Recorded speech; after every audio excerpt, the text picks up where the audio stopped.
And we're back with another episode of Ask Derek. That's where people reach out from my social media followings and ask me financial questions. So I'm Derek Mazzarella, a certified financial planner with Gateway Financial Partners. Today we're going to talk about two topics. We're going to talk about high yield savings accounts and taxable brokerage accounts versus Roth IRAs. Here's what people wanted to know.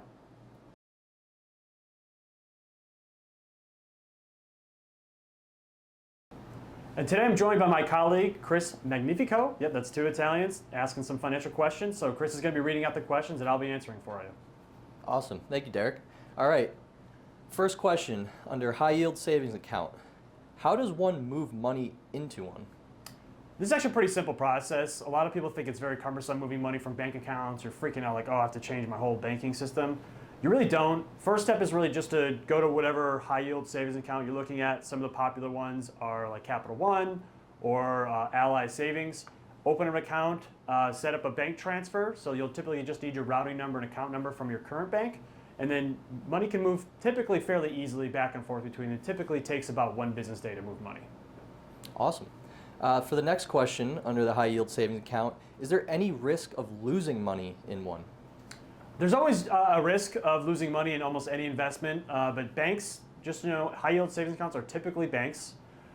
They do have FDIC insurance up to $250,000 per person per account. So there is a level of safety there compared to a normal investment like a stock investment, for example. Sweet. And then is there a limit to how much you can fund them? No. If you have $20 million, you can put $20 million into a high yield savings account. There's no limit. But then you lose some of the FDIC insurance protection. Great. And then, is it safe to establish one during divorce? Well, that's really a question for your divorce attorney. I would say try not to hide assets, and if you're keeping it above board and your ex-spouse or future ex-spouse knows about the account, I assume that would be perfectly fine. But once again, I would probably double check with your divorce attorney on that one. Great. And then last one under the high yield savings account topic. How much money should someone have in their checking? Great question. So when it comes to figuring out how much to keep in each type of bank account, most people typically use your checking account as your bills account. So I'm going to pay all my bills every month out of that. So you really want to be tight on how much you're typically spending on every month and how much you need to keep in there. So I'd keep that dollar amount plus a little bit extra in case things happen. But if, let's say, you spend monthly $5,000, maybe you want to keep $6,000 or so in the account.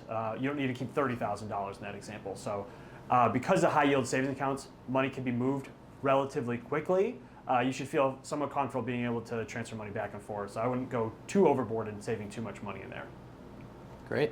Well, that wraps it up for the high yield savings account section. Let's move on to the Roth IRA versus taxable brokerage accounts. First question is, what are the pros and cons of each account? They're basically, the main difference is, and I want you to think of them like houses or garages, there's going to be how they're taxed. So a Roth IRA, you use after-tax money, it grows tax-free, and you can take it out later on in retirement at age 59.5 or older without paying any taxes. A taxable brokerage account, you use after-tax funds. You could get taxed on the year if there are any interest payments from your investments, or if you sold the stock or position throughout the year with a gain.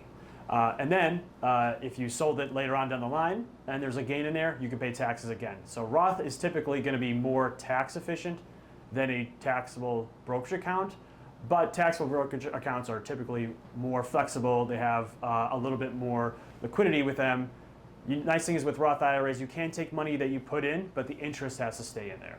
So those are the two main differences between the two. They could both hold the same exact investment. Great. And then next question, can money be transferred from one account to another? Yeah, you can always transfer money from a taxable brokerage account to a Roth IRA, but you do have to pay attention to contribution limits. So whatever the contribution limit is for that given year, that's how much you can transfer from the taxable brokerage account to the Roth. Like I said, you can take money out of your Roth as long as it's the money that you put in there. So you can essentially transfer them back and forth. I don't necessarily know why you would transfer from a Roth to a taxable unless you have a liquidity event. Awesome. And that leads us right into our next question. Are there any tax implications of transfer? There could be, yes. So if you're taking money from the Roth, there's going to be typically no taxable event unless you're taking the interest, because then you could be paying a 10% penalty for early withdrawals. With a taxable brokerage account, there's no real penalty, but there is the potential for paying capital gains. So if you, let's say, hold a position for less than a year, you're paying your income tax rate on the sale of that. If you hold it more than a year, you're paying your capital gains rates, which is 0, 15, or 20%, depending on your income bracket. So there's more of a tax issue, or even just the, hey, I'm selling it at a down market. Just something to look out for, but there's no penalty per se for moving it from a taxable account to a Roth. Great. And then last question. What are the tax implications of a trust being named a beneficiary of a transfer on death account? Okay, so it's helpful to probably explain what a transfer on death account is. A taxable brokerage account has a few different ways it can be set up. Most people set up as individuals, but the problem is when they die, the money just essentially goes through their estate or goes through probate first. A transfer on death essentially creates a beneficiary for the investment account. So much like you would with a life insurance policy or your 401k or IRA, that money would directly go to someone. That can go to a trust account. Typically what happens with an investment account is you get what's called a step up in basis at death. So let's say over time you funded the account with $5,000 and now it's worth $20,000. So that normally if you sold it, that $15,000 of gain you'd be paying taxes on. At a transfer on death, now your cost basis goes from $5,000 up to $20,000. So it would go into the trust account without a problem. In terms of paying taxes, I would probably recommend, though, if that is an ultimate goal, of just simply putting the investment account in the trust right away.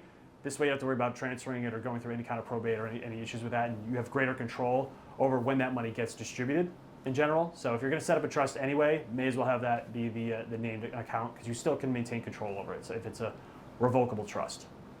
Great. Well, that's all the questions we had for today. All right, well, thanks for stopping by. Hope you learned something today, and look out for the next episode of Ask Derek.